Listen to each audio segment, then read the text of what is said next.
You know, I think this notion of international rules is very comfortable for some people to use when it suits them, but they don't believe in international rules when it doesn't suit them, because they don't apply international rules or law equally in all circumstances. So you can't say because Ukraine has been invaded that suddenly sovereignty is important, but it was never important for Palestine. It's very peculiar. If you believe in international law truly, then wherever sovereignty is infringed, it must apply. And this is the point we've been making, that we use the framework of international law unequally, depending on who is affected.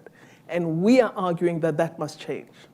And one of the interesting changes that has occurred is the sudden movement, because Russia has invaded Ukraine, that we say, okay, let's not allow the Security Council to just have the veto and let it pass.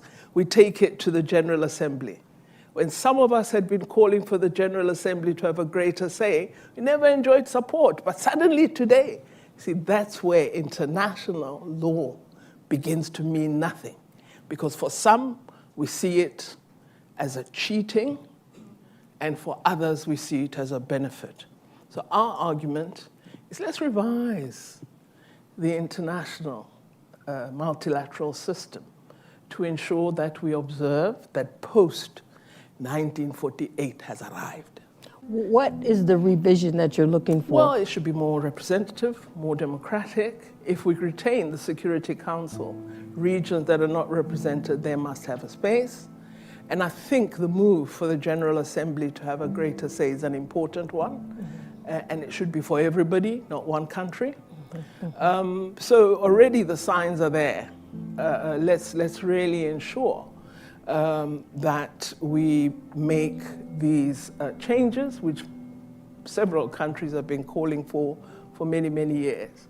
We're now 54 independent African countries that are members of the African Union.